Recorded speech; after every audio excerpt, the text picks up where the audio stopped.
This channel does not promote any violent, harmful, or illegal activities. All content provided by this channel is meant for an educational purpose only. নমস্কার, দেখছেন টিভি9 বাংলা। আপনাদের সঙ্গে রয়েছি আমি শুভজিৎ মিত্র। আর এই মুহূর্তের একটা বড় খবরের দিকে নজর রাখতে হচ্ছে। তৃণমূল বিধায়ক শওকত মোল্লার কনভয়ে গাড়ির ধাক্কায় মৃত্যু বাইক চালকের। বড় খবর নিঃসন্দেহে। তৃণমূল কংগ্রেস বিধায়ক শওকত মোল্লার কনভয়ের গাড়ির ধাক্কায় মৃত্যু হয়েছে বাইক চালকের। ভাঙড়ের বামনঘাটায় পাইলট কারের সঙ্গে বাইকের সংঘর্ষ।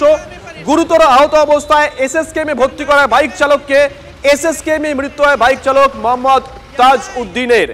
চিকিৎসকরা ঠিক কি বলছেন, কিভাবে আঘাত পেয়েছিলেন উনি? সুপ্রিয় আমাদের সঙ্গে রয়েছেন। সুপ্রিয়, ডিটেল দাও।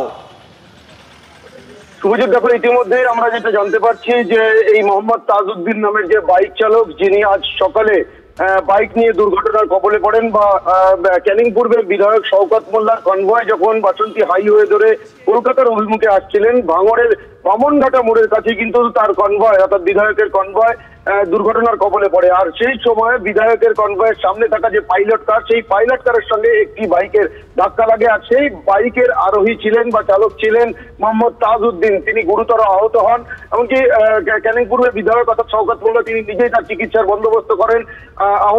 গুরুতর আহত অবস্থায় ওই বাইক চালক অর্থাৎ মোহাম্মদ তাজউদ্দিনকে এসএসকেএম হাসপাতালে নিয়ে আসা হয় এবং সেখানে ট্রমা কেয়ারে কিন্তু তিনি চিকিৎসাধীন ছিলেন। এবং যেটা এই মোহাম্মদ তাজউদ্দিনের পরিবারের তরফ থেকে আমরা জানতে পারছি যে কিছু সময় আগে কিন্তু চিকিৎসকদের তরফ থেকে সুপ্রিয়, তোমাকে একটু থামাচ্ছি, তুমি আমাদের সঙ্গে থাকো, তোমার কাছে আবার আসবো। এই মুহূর্তে শওকত মোল্লা আমাদের সঙ্গে রয়েছেন। শওকত সাহেব, শুভজিৎ রয়েছি। শওকত সাহেব, আপনি একটু ছোট করে আগে একটা প্রশ্নের উত্তর দিন, ঠিক কি ঘটেছিল তখন, একটু আপনার মুখ থেকে শুনতে চাইছি, তারপরে অন্য প্রশ্নে আসছি। আমরা বিধানসভায় যাচ্ছিলাম, আমার সামনে পাইলট কার ছিল।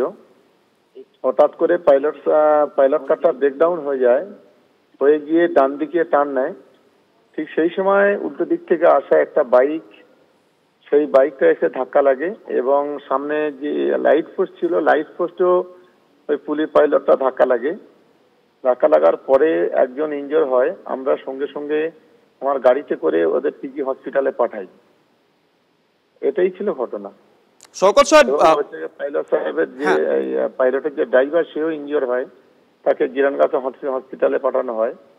এটাই হচ্ছে ঘটনা। বাইকের গতি কেমন ছিল? বাইকের গতিটা মানে খুব বেশি ছিল না, আমার মনে হয়। এই গাড়িরও গতি খুব বেশি ছিল না, বাইকের গতিও ছিল না। তাহলে গাড়িটা ব্রেকডাউন হওয়ার ফলে, এই পাইলটটা ব্রেকডাউন হওয়ার ফলে এই ঘটনা ঘটেছে। মানে আপনার পাইলটটা ব্রেকডাউন হয়ে গেছিল? হ্যাঁ হ্যাঁ, অত্যন্ত দুর্ভাগ্যজনক ঘটনা যে শুনছি না কি মারা গেছে। তো আমি তো এখনো জানি না, এই ফার্স্ট শুনলাম আপনাদের কাছ থেকে। শওকত সাহেব, পথ দুর্ঘটনায় তো একটা মামলা রুজু হয়, কোনো মামলা টামলা কিছু রুজু হয়েছে? সেটা আমি ঠিক বলতে পারবো না। সঙ্গে সঙ্গে কলকাতা পুলিশ, ট্রাফিক যারা আছে তারা এসেছিল, এই পর্যন্ত আমি জানি। তার বাইরে কিছু জানি না। মানে কোনো মামলা রুজু হয়েছে কিনা এখন আপনি জানেন না? না না না, জানি না।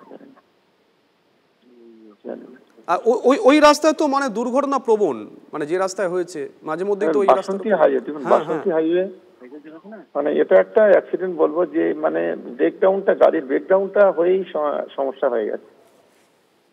সামনে পাইলটের ব্রেকডাউনটাই হয়ে গেছিল।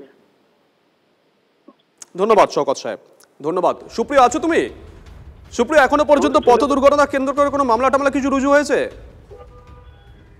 দেখো, যথাযথ যে আইনি পদক্ষেপ বা মোটর ভেহিকলস আইন অনুযায়ী যে পদক্ষেপ সেগুলো করা হবে, এমনটাই কিন্তু আমরা পুলিশ সূত্রে জানতে পারছি। তবে এই মোহাম্মদ তাজউদ্দিন নামের যে বাইক চালক, যিনি গুরুতর আহত হয়েছিলেন, তার ইতিমধ্যেই এসএসকেএম হাসপাতালের যে ট্রমা কেয়ার ইউনিট রয়েছে সেখানে তার মৃত্যু হয়েছে, কারণ সেখানেই তিনি চিকিৎসাধীন ছিলেন। তার মৃত্যুর খবর ইতিমধ্যে আমরা তার পরিবারের তরফ থেকে জানতে পারছি। তবে আজ সকালে যে দুর্ঘটনা ঘটে, সেই দুর্ঘটনাতেই কিন্তু এই মোহাম্মদ তাজউদ্দিন নামের বাইক চালক তিনি আহত হন এবং তার পরবর্তীতে তার চিকিৎসার জন্য তাকে এসএসকেএম হাসপাতালে নিয়ে আসা হয়েছিল এবং কিছু সময় আগেই তার মৃত্যু হয়েছে বলেই আমরা তার পরিবারের তরফ থেকে জানতে পারছি। সুপ্রিয়া, এখনো পর্যন্ত মোটামুটি এটা পুলিশের তরফ থেকে কনফার্ম করা হয়নি যে এই ঘটনায়, মানে এই যে ছেলেটি অ্যাক্সিডেন্ট হয়েছিল, মানে এই দুর্ঘটনায় কোন রকম মামলা রুজু করা হয়েছে কিনা পুলিশের তরফ থেকে আনুষ্ঠানিকভাবে কিছু জানানো হয়নি, তাই তো? মোটামুটি এখনো পর্যন্ত আনুষ্ঠানিকভাবে এটা জানানো হয়নি পুলিশের তরফ থেকে কোনো মামলা রুজু করা হয়েছে কি হয়নি। আমরা শওকত মোল্লাকে জিজ্ঞাসা করেছিলাম, বারবার উনি যেটা বললেন যে পাইলট কারের ব্রেকডাউন হয়ে গেছিল। বাইক আরোহী, তার গতিও খুব একটা বেশি ছিল না, এমনকি পাইলট কারের গতিও খুব একটা বেশি ছিল না, কিন্তু পাইলট কারটা ব্রেকডাউন হয়ে গেছিল। বারবার এই কথাই বললেন শওকত মোল্লা। এখনো পর্যন্ত কোনো মামলা রুজু হয়েছে বলে অন্তত আমাদের কাছে খবর নেই। ইনফ্যাক্ট বিধায়ক শওকত মোল্লা, যার সামনেই পাইলট কারটা ছিল, সেই শওকত মোল্লার কাছেও কোনো খবর নেই যে কোনো রকম মামলা রুজু হয়েছে কি না। ঘড়ির কাঁটা এখন 5:32। আমরা এখনো পর্যন্ত সর্বশেষ আপডেটটা আপনাদেরকে জানালাম। কিন্তু যে ছেলেটি বাইকে ছিল, সেই বাইক আরোহী, তার মৃত্যু হয়েছে। এসএসকেমে নিয়ে যাওয়া হয়, সেখানেই মৃত্যু হয় বাইক আরোহী মোহাম্মদ তাজউদ্দিনের।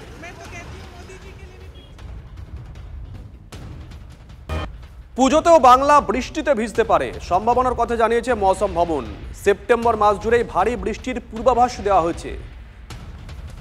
সতর্কতা জারি করেছে মৌসুম ভবন। পুজো বৃষ্টির সম্ভাবনার কথা জানিয়েছে আলিপুর আবহাওয়া দপ্তরও। কমলেশ আমাদের সঙ্গে রয়েছেন, আমাদের সহকর্মী। কমলেশ, যারা টিভি9 বাংলা নিয়মিত দর্শক, তারা রোববার দিন নিশ্চয়ই গোটা বিষয়টা জেনেছিলেন। তুমি সপ্তাহ ধরে ধরে বলেছিলে যে কোন সপ্তাহে বৃষ্টিপাত কেমন কি হতে পারে। এখন মৌসুম ভবন এবং আলিপুর আবহাওয়া দপ্তর তারা কি বলছে? দেখো, পুজো সেপ্টেম্বর মাসে পড়েছে এবছর, মানে পুজোর যে মাস সেপ্টেম্বর, সেই তখনও বর্ষা থাকবে, বর্ষা বিদায় নেবে না, ফলে বৃষ্টির একটা আশঙ্কা ছিল। এবং তার সঙ্গে যেটা মৌসুম ভবন জানিয়েছিল যে সেপ্টেম্বর মাসে দক্ষিণবঙ্গে স্বাভাবিকের থেকে বেশি বৃষ্টির পূর্বাভাস রয়েছে। যেমন গতকাল রাতে আমরা বৃষ্টি দেখেছি, আজকেও সারাদিন বৃষ্টি হচ্ছে, এরকম বৃষ্টি সেপ্টেম্বরে আরো অনেক দিন হবে। ফলে পুজোর কেনাকাটা, পুজোর প্রস্তুতি, মণ্ডপ তৈরি, প্রতিমা তৈরি, এই সমস্ত কাজে বারবার নাজেহাল হতে হবে বঙ্গবাসীকে। এবং আজকে মৌসুম ভবনের ডিজি মৃত্যুঞ্জয় মহাপাত্র এবং আলিপুর আবহাওয়া দপ্তর দুটো প্রেস কনফারেন্সে আলাদা করে বলে দিয়েছেন যে পুজোর সময় বৃষ্টির আশঙ্কাটা থাকছে। তবে কতটা বৃষ্টি হবে, রোজ বৃষ্টি হবে কিনা, পুজো ভেসে যাবে কিনা, এটা এখনো স্পষ্ট না, যেহেতু এখনো অনেকগুলো দিন বাকি। তবে পুজোর সময় বৃষ্টির আশঙ্কা উড়িয়ে দিচ্ছে না মৌসুম ভবন। এবং পুজোর আগে, বিশেষ করে মহালয়ার সপ্তাহে অনেকটা বৃষ্টির আশঙ্কা রয়েছে, যেটা পুজোর প্রস্তুতিতে বড়সড় ব্যাঘাত ঘটাতে পারে। শুভজিৎ, ধন্যবাদ কমলেশ। जो लोकेशन स्पेसिफिक रेनफॉल फोरकास्ट हम करते हैं 7 दिन पहले करते हैं। 1 महीना पहले हम सिर्फ एक आउटलुक देते हैं कि बारिश कैसे रहेगा इस महीना पे। आप वेस्ट बंगाल की गांगेय क्षेत्र की बात करें, जहाँ कोलकाता भी आता है, वहाँ सितंबर महीना में एबोव नॉर्मल रेनफॉल होने का संभावना है। दुर्गा पूजा के टाइम कैसे वेदर रहेगा, इसका जानकारी 7 दिन पहले दिया जाएगा। সেপ্টেম্বর মাসটা বর্ষার মধ্যেই থাকে। অক্টোবরের 10 তারিখের পর জেনারেলি যেটা হয়, সাধারণত স্বাভাবিক বর্ষা বিদায় শুরু হয় সেই সময়। ফলে এবছর দুর্গাপুজো যেটা আগে হচ্ছে সেপ্টেম্বরে, বর্ষার মধ্যেই পড়ছে।